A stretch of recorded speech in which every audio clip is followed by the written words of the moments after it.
Hello everyone, आज की इस वीडियो में हम बात करेंगे कि अगर आपके अगेंस्ट किसी भी थाने में कोई एनसीआर, कोई एफआईआर, किसी भी प्रकार की अगर कोई रिपोर्ट दर्ज है और उसके आधार पर अगर आपने कोर्ट से जमानत करा ली है किसी वकील की मदद से, तो क्या जो रिपोर्ट दर्ज है आपके अगेंस्ट उसमें से आपका नाम निकल सकता है जबकि आप जमानत करा चुके हैं।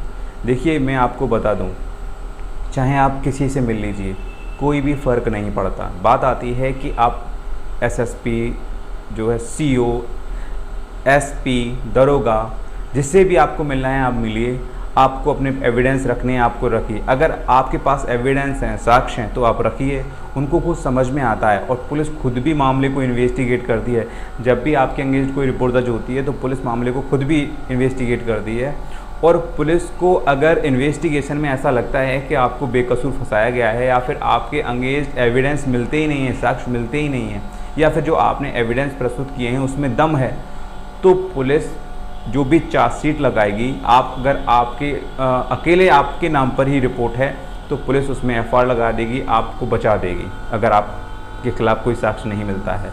लेकिन मान लीजिए कि बहुत सारे लोगों के नाम लिखे हैं, 2-4 लोगों के नाम लिखे हुए हैं और आप भी उसमें शामिल हैं जबकि आप बेकसूर हैं, तो पुलिस मामले को इन्वेस्टिगेट करेगी। जिन जिन लोगों के खिलाफ़ पुलिस को एविडेंस मिलेंगे, साक्ष्य मिलेंगे, उनके खिलाफ़ कोर्ट में चार्जशीट लग जाएगी। ये मान लीजिए कि थाने में दर्ज रिपोर्ट में आपका नाम है लेकिन चार्जशीट में नहीं, उस आरोप पत्र में आपका नाम नहीं है, तो समझ लीजिए कि आप बच गए।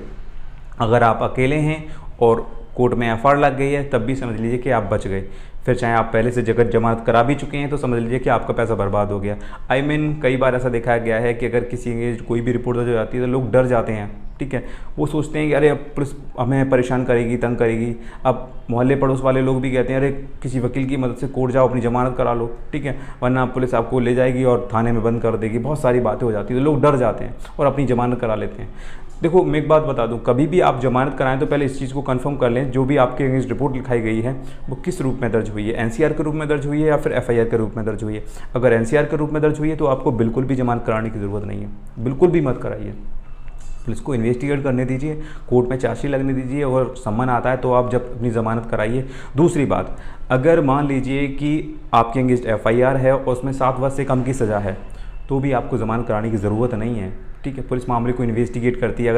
अगर आप बेकसूर हैं, ठीक है, तो आपको ज़मानत कराने की ज़रूरत नहीं है, ठीक है। अगर 7 वर्ष से अधिक की सज़ा है तो फिर आपको ज़मानत के लिए अप्लाई कर देना चाहिए। मान लीजिए कि आपने रिपोर्ट के आधार पर ज़मानत करा ली, ठीक है, थोड़ा सा अलग पॉइंट मैं आपको बता रहा हूँ, और पुलिस ने मामले को इन्वेस्टिगेट किया, आपको दोषी पाया, ठीक है, और पुलिस ने जो चार्जशीट लगाई है उसमें उसने धाराओं को कुछ बढ़ा दिया, ठीक है, कुछ धाराओं को उसने बढ़ा दिया, मतलब कि जो एफआईआर थी उसमें धाराएं कुछ और थीं और जो चार्जशीट लगी है उसमें धाराएं कुछ और बढ़ा दी गई हैं, कुछ सेक्शंस को बढ़ा दिया गया है या फिर डिफ़र हैं। तो फिर क्या आपको दोबारा से जमानत करानी पड़ेगी? बिल्कुल आपको दोबारा से जमानत करानी पड़ेगी। जो भी सेक्शन अलग से हैं, ठीक है, उनमें आपको फिर से सरेंडर देना पड़ेगा कोर्ट में और अपनी ज़मानत करानी पड़ेगी, ठीक है। लेकिन ये कब करानी पड़ेगी? जब कोर्ट में चार्जशीट दाखिल हो जाएगी और चार्जशीट के बाद कोर्ट से आपको सम्मन भेजा जाएगा।